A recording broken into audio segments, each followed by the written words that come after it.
بسم اللہ الرحمن الرحیم 26 دسمبر 2019 بروز جمعرات صبح 7:30 بجے سے 10:15 بجے تک پاکستان میں سورج گرہن ہوگا۔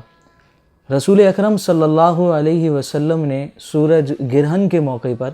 نماز کسوف پڑھنے کی ہمیں ترغیب دی،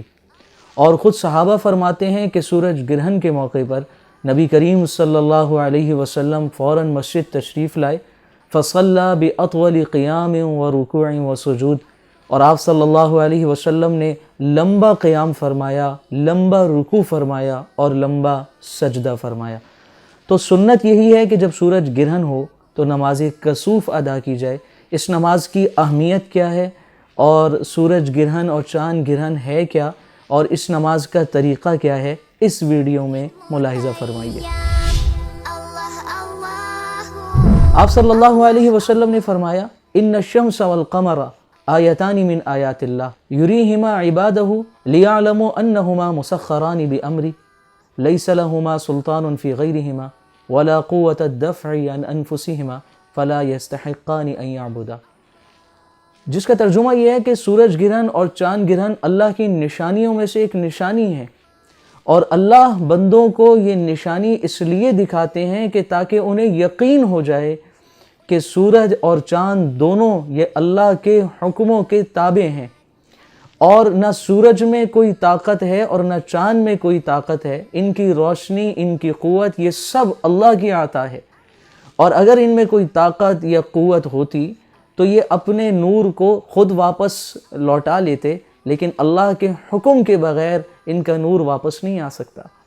تو لہذا جب یہ اللہ کے حکموں کے تابع ہیں تو عبادت کے بھی لائق نہیں، جیسا کہ مشرکین اور دوسرے لوگ ان کی عبادت کیا کرتے۔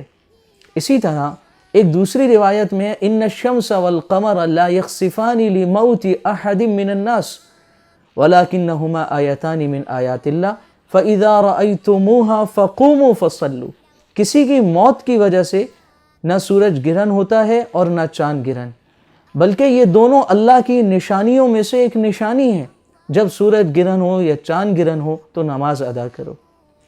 ایک تیسری روایت ملتی ہے فَإِذَا رَأَيْتُمْ ذَلِكَ فَصَلُّوا، جب سورج گرہن دیکھو یا چاند گرہن دیکھو تو نماز ادا کرو۔ وَاللَّهُ تَعَالَى يُخَوِّفُ عِبَادَهُ لِيَتْرُكُوا الْمَعَاصِي وَيَرْجِعُوا إِلَيْهِ بِالطَّاعَةِ وَالِاسْتِغْفَارِ،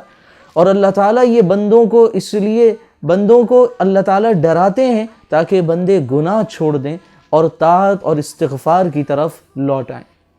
تو ان احادیث اور روایات سے چند باتیں معلوم یہ ہوئیں۔ نمبر ایک یہ کہ یہ اللہ کی نشانی ہے،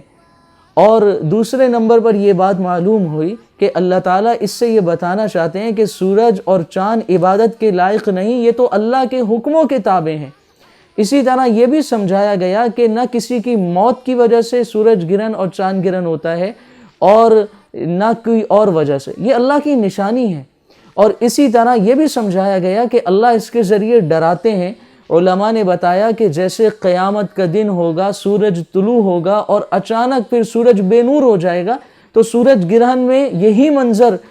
بالکل قیامت کا سا ہی منظر ہے، اور ہمیں ڈرایا جا رہا ہے کہ آج سورج گرہن میں سورج بے نور ہو گیا، ایک دن قیامت کا دن بھی آئے گا اور اسی طرح سورج بے نور ہو جائے گا، لہذا اس دن کی تیاری کی جائے۔ اور یہ بھی علماء نے فرمایا کہ اس میں یہ بھی ایک نشانی ہے کہ جیسے چمکتے سورج کو اللہ نے ایک آن میں بے نور کر دیا، اسی طرح دنیا میں کوئی کسی بھی بڑے منصب پر بیٹھا ہے، طاقت قوت والا ہے، اللہ ایک آن میں اس کو اس منصب سے ہٹانے پر قادر ہے۔ تو جس منصب پر بھی انسان فائز، اسے ڈرنا چاہیے کہ جیسے چمکتے سورج کو اللہ پاک ایک دم بے نور کر سکتے ہیں، اللہ اس منصب سے ایک دم کسی کو ہٹا بھی سکتے ہیں۔ 2 رکعت سنت نماز کی نیت سے نماز ادا کی جائے گی۔ اس نماز کی کوئی اذان نہیں، کوئی اقامت نہیں، اور لمبی قرات کی جائے گی، لمبا رکوع، لمبا سجدہ،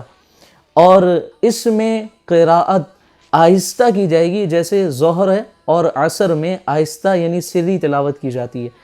اور اس کے علاوہ 2 رکعت نماز بالکل ویسے ہی ہیں جیسے نفلی نماز ہوتی ہے، کہ بس حکم یہ ہے کہ قرات لمبی کرنی ہے۔ اس کے بعد اجتماعی طور پر دعا اور استغفار، جیسے جمعے کی نماز کے بعد دعا ہوتی ہے، بس یہی احکامات ہیں۔ البتہ علماء نے فرمایا جو لوگ اس کی جماعت میں شامل نہ ہو سکیں اور 2 رکعت مسجد آ کر کسی عذر کی بنا پر ادا نہ کر سکیں تو وہ جہاں بھی ہوں انفرادی طور پر 2 رکعت یا 4 رکعت نماز ادا کریں، جیسے کہ احکامات اوپر بیان کیے گئے۔ اسی طرح خواتین گھروں میں اس نماز کا اہتمام کریں اور اپنے ساتھ بچوں کو بھی کھڑا کریں اور انہیں بتائیں کہ دیکھیں جیسے آج یہ سورج بے نور ہو رہا ہے، اسی طرح ایک قیامت کا دن بھی آئے گا، تاکہ بچوں کو بھی قیامت کا علم ہو اور اس دن کی ہولناکی اور اس دن کے بارے میں ساری معلومات بچوں کو بھی حاصل ہو، اور تاکہ ہمارے گھر میں بھی ایک دین کا ماحول قائم ہو سکے۔ جامع مسجد صدیق اکبر میں بھی انشاءاللہ نماز کسوف 8:15 بجے ادا کی جائے گی۔ آپ سب سے التماس ہے کہ نماز میں ضرور ذوق و شوق سے شریک ہوں۔ 20 سال کے بعد یہ موقع نصیب ہو رہا ہے کہ آپ صلی اللہ علیہ وسلم کی ہم اس سنت کو زندہ کر سکیں،